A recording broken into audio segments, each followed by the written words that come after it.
السلام عليكم ورحمة الله وبركاته أصحاب فاسي channel kusoo dhawaada qiso cusub qisada maanta waxay ku saabsan tahay title-keegu waxa weeyaan hanti guul iyo jacayl intaan qisada gelin fadlan waxaan iga codsanaynaa inaad subscribe garaysaan channelka si uu video kastoo cusub oo soo gelino inuu soo dhaco bismillaah qisadan guda galana maalin maalmaha kamid ah ayay gabadh gurigeeda ka baxday aqalkeega hortiisa waxaa hor fadhiyay aragtay saddex oday oo garcad leh markaasay gabadhii weydiisay inima aqaaniye yaa tihiin markaasay ku idhaahdeen haa nama garanaysin laakiin waxaan u malaynayaa bay ku tiri aqoon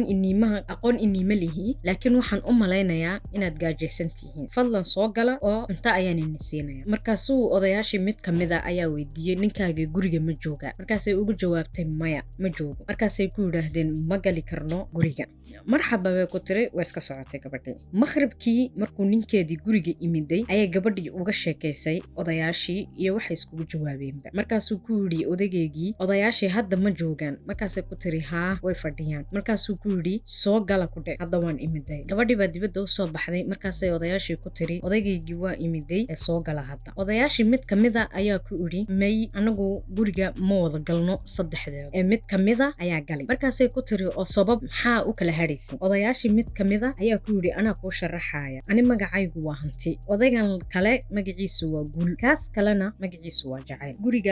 gurigaaga dib ugu laabo oo ninkaaga weydii midkeed doonaysaa inaad gurigaaga ku marti qaado gabadhii oo yaaban ayaa saygeygii kusoo noqotay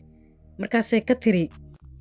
odayaashii saasay idhaahdeen gurigana ma wada galno ayay idhaahdeen markaa midkeed rabtaa inaan guriga soo gelino odaygii cabaar buu yar aamusnaa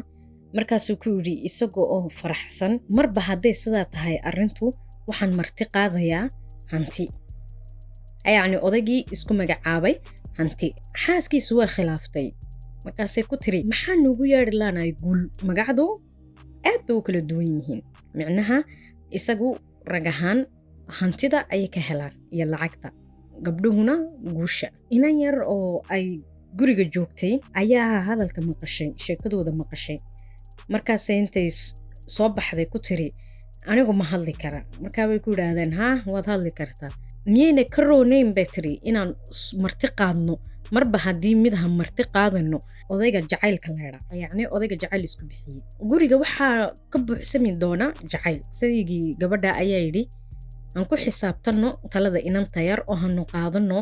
jacaylka waxaad ku tiraahdaa odayga jacaylka isku magacaabay soo gal islaantii ayaa soo baxday oo weydiisay saddexdii oday keebaa jacayl la yidhaahdaa fadlan soo gal odaygii jacayl lagu magacaabayay ayaa sare kacay guriga ayuu rabay inuu soo galo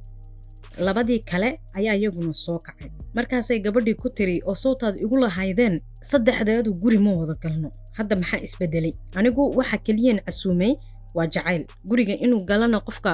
la rabo waa jacayl so labadiina kale xagee ku socotiin markaasay odayaashii si wada jir ah ugu jawaabeen haddii aad marti qaadi lahayd guul ama hanti yacni labada kale magacdoodii bannaanka ayaan iska joogi lahayn laakiin marba haddii had jacayl marti qaaday